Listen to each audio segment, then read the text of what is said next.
2018 മഹാപ്രളയം ജീവിതം തകർത്തതോടെ എല്ലാം നഷ്ടപ്പെട്ട 40ഓളം വരുന്ന വാണിയമ്പുഴ പ്രദേശത്തെ ആദിവാസി നഗറിലെ കുടുംബങ്ങൾ ഇന്നും ദുരിതത്തിൽ കഴിയുകയാണ്. വീടും സ്ഥലവും നഷ്ടപ്പെട്ട ഇവർക്ക് പുനരധിവാസത്തിന്റെ വാഗ്ദാനങ്ങൾ മാത്രമാണ് കിട്ടിയത്. ജീവിക്കാൻ മതിയായ ഒരു വീടോ അടിസ്ഥാന സൗകര്യങ്ങളോ ഇന്നും ലഭിച്ചിട്ടില്ല. ടാർപ്പായ ഷീറ്റ് വലിച്ചു കെട്ടിയ താൽക്കാലിക കൂരകളാണ് ഇവരുടെ ഇപ്പോഴത്തെ ആശ്രയം. മഴ പെയ്താലും വെയിൽ കാഞ്ഞാലും ദുരിതം ഒരുപോലെയാണ്. ചൂടിൽ കത്തുകയും മഴയിൽ ചോർന്നൊഴുകുകയും ചെയ്യുന്ന ഈ കൂരകളിൽ മനുഷ്യർ കഴിയുന്നത് തന്നെ വലിയ വെല്ലുവിളിയാണ്. ഒരു കൂരയിൽ 3-4 കുടുംബങ്ങൾ ചേർന്നാണ് കഴിയുന്നത്. സ്വകാര്യത എന്നത് ഇവിടെ ഒരു സ്വപ്നം മാത്രമാണ്. പ്രാഥമിക ആവശ്യങ്ങൾ പോലും നിറവേറ്റാൻ കഴിയാത്ത അവസ്ഥയിലാണ് ഇവരുടെ ദിനചര്യ മുന്നേറുന്നത്. പേരിന് സ്ഥാപിച്ച സോളാർ വേലി ഉണ്ടെങ്കിലും അതിൽ വൈദ്യുതിയില്ലെന്ന് നാട്ടുകാർ പറയുന്നു. കാട്ടുമൃഗങ്ങളുടെ ഭീഷണിയോടുകൂടിയാണ് ഓരോ രാത്രിയും കടന്നുപോകുന്നത്. ആനയും പന്നിയും കരടിയും എത്തുന്ന ഭയം ഇവരെ ഒരിക്കലും വിട്ടുമാറുന്നില്ല. 1 വയസ്സ് മുതൽ 10 വയസ്സ് വരെയുള്ള കുട്ടികളും ഈ ദുരിത ജീവിതത്തിന്റെ ഭാഗമാണ്. സുരക്ഷിതമായ ബാല്യവും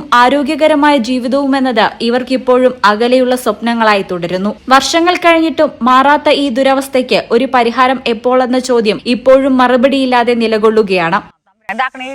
കവറിന്റെ ഉള്ളില് ആന വന്ന് മുറ്റത്തെ വായ കത്തുന്ന് പോയി. അതിപ്പോ കൊറേ ആയി. ഇന്നാള് വന്ന ആന കമ്പി മറിച്ചിങ്ങാണ്ട് കിണറിന്റെ അവിടെ വരെ വന്നു. ഞങ്ങൾ ഇവിടെ കിടക്കണമെന്ന് കവറിന്റെ ഉള്ളിൽ കൂടിയിട്ടില്ല, അകത്തേക്ക് പോയിട്ടില്ല. ഞങ്ങൾ ഇവിടെ തന്നെയാണ് കോലൈമേ. അപ്പട്ട് കമ്പി പൊട്ടിച്ച് ഒച്ച കേട്ടു. പിറ്റേന്ന് രാവിലെ ശശിയേട്ടന്റെ 2 പോത്തു കുട്ടികളുണ്ട് അവിടെ. ഐറ്റങ്ങളൊക്കെ ഇപ്പൊ കണ്ടേ ആനയാള്. അവിടുന്ന് പിന്നെ എങ്ങനെ അങ്ങോട്ട് വന്ന ആനെ. ചുറ്റും കമ്പി ഉണ്ടായിട്ട് എന്താ ഇതിന് സാധനമല്ലല്ല, വെറും കമ്പി മാത്രമേ ഉള്ളൂ. ഇത് മറിക്കത് കറണ്ട് വരുന്നില്ലേ. ഇട്ട് നോക്കി അത് ശരിയാക്കി നോക്കിയവര് ഫോറസ്റ്റുകാരാണ് നന്നാക്കിയത്. പക്ഷെ കറണ്ട് എന്താവാ അങ്ങട്ടും ഇല്ല. വീട് വെച്ച് തരാനൊന്നും ആയിട്ടില്ലേ? സർക്കാർ എന്താ പറയുന്നത്? അവർ തരുവാണെങ്കിൽ വാങ്ങുമല്ലാതെ അതുവരെ ഞങ്ങൾ ഈ ഫോറസ്റ്റിൽ ഉണ്ടാവും. ITTP-ന്റെ കൂടി ഒന്നും ഞങ്ങൾ പറഞ്ഞിട്ട് കാര്യമല്ല. കാണാൻ പറ്റണോലും വർത്തനം പറയാൻ ഇടയ്ക്കൊക്കെ വന്ന് ഇതിലെ വണ്ടി ഓടി പോവും. കാക്ക വരും. അയാള് വരുന്നത് കൊണ്ട് കുറച്ച് മക്കൾക്ക് കുറെ ഉടുപ്പും കൊണ്ടുവരും. ഭക്ഷണം ചിലപ്പം മുപ്പരിങ്ങോട്ട് ഇറങ്ങിയാൽ ഭക്ഷണം കൊണ്ടുവരും. അങ്ങനെ പൈപ്പ് തന്നു. പൈപ്പൊക്കെ തന്നു. ഈ ചാനൽ വാണിയമ്പുഴ. BSc ഒപ്റ്റോമെട്രി ഒരു പ്രൊഫഷണൽ കോഴ്സാണ്. ഇതൊരു പ്രാക്ടിക്കൽ ഓറിയന്റഡ് കോഴ്സും കൂടിയാണ്.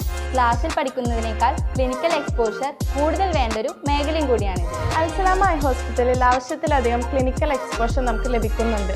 അതുകൊണ്ട് തന്നെ വേഗത്തിൽ പഠിക്കാൻ പറ്റുന്നു, എല്ലാം മനസ്സിലാക്കാനും പറ്റുന്നു. We are very happy to be the part of Al Salama Optometry College.